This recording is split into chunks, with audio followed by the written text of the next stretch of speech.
The biggest reason to be independently wealthy is for how you can fulfill your mission. But a lot of people see money as this bad thing, dirty thing. If they unconsciously think money is evil, they're not going to allow that money to come in. The very first step is you have to become aware of your current thinking. Most people don't realize that their thoughts are in the toilet, that they're listening and to themselves say negative things about 70,000 times a day. 70,000. 70,000. There are some research studies that are showing it's higher than that. And the other thing that's more startling is that they're mostly repetition. They're the same thoughts. There are things like, I'm not good enough, it's not going to work out, this stuff works for other people, works for Joe Vitale, but it doesn't work for me. They want to do things, but they think the economy's wrong, the president's wrong, the timing is wrong, I don't have enough education, I don't have enough experience. All of these kinds of negative thoughts keep people shut down. They don't go for their dreams. They react to life, they kind of crawl through life with no enthusiasm, no sort of energy, and no belief in themselves or the possibilities of something better. What the law of attraction is teaching people is that you have a choice. You can change your thinking. One way to look at this is the thoughts you're having right now are primarily negative. So that's the first thing to notice. Your thoughts are primarily negative. The second one is you're not your thoughts.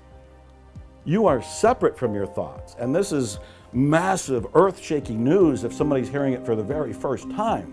There have been books that are called You Are Not Your Mind, You Are Not Your Brain. And what they're saying is these thoughts that we're having them. We're not them. If we can detach enough to go, oh, here comes that I'm not good enough thought again, and let it go by, we are one step removed from it. Now we've clipped off that energy that was causing us to feel bad because of that thought. So that's the second step, is to become aware that I'm not my thoughts. Third step is to start to generate what you do want to think. And this is where things like affirmations, positive thinking, positive statements, instead of saying I'm not good enough, begin to say I am good enough. Begin to say this can work out for me. If this material has worked for other people, why can't it work for me too? I tell people the biggest reason to be independently wealthy is for how you can fulfill your mission. You're fulfilling your divine calling. You're fulfilling whatever it is that you're feeling is your vision for a complete life. And so I think at that point, that is beautiful. What a fantastic reason to have wealth or to have jet. It's a difference you can make in people's lives. Such a fascinating concept, Joe, because a lot of people in the quote-unquote spiritual world, they have this real dysfunctional relationship with money and possession. And I usually say to them, look, the money allows you to scale your message and help more people.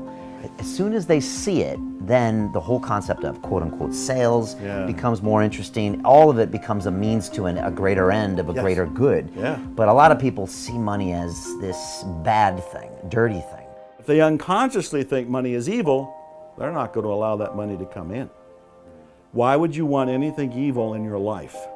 You will not allow money to come in as long as you think it's bad, it's evil, it's going to corrupt you, it'll corrupt other people, it's tainted in some way. This is an unconscious belief that virtually everybody has. So the first thing I do to help people with this, and I want to help your viewers right now with this, is to realize that is a shortened biblical phrase. The longer phrase is, the love of money is the root of all evil. But let's look at it even deeper than that. The wealthy people I know, including myself, the healthy, wealthy people I know, are not in love with money. They appreciate money, they use money, they leverage money, but they're not in love with money. That is a huge, massive difference. As soon as somebody realizes, oh, money is actually just a means of exchange that we've agreed on. We don't have to give goat skins in exchange for, milk or something at this point. The old barter system, now we have something called money. Well, it's not bad. It's not evil. It's paper. It's coin. It's nothing. It's a symbol for energy.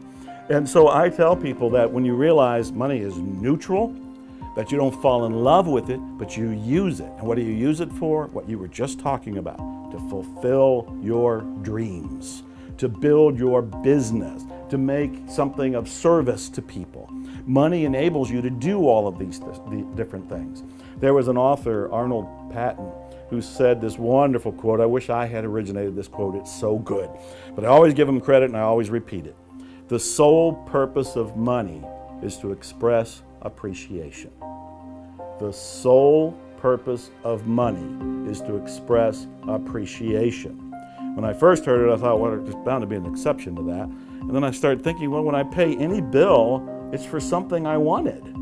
I bought a guitar here in London. It's like I wrote a check. I'm really grateful to have that guitar. When I pay my internet bill, or I pay a car payment, or I buy whatever it happens to be, I say thank you. Because the sole purpose of money is to express appreciation. This is an entirely new attitude that I invite people to take on. When they drop that money is evil, they can allow money to come in. Right. When they think that money is a tool for appreciation, now there's a sense of love and gratitude around it. But you don't love money, you use money.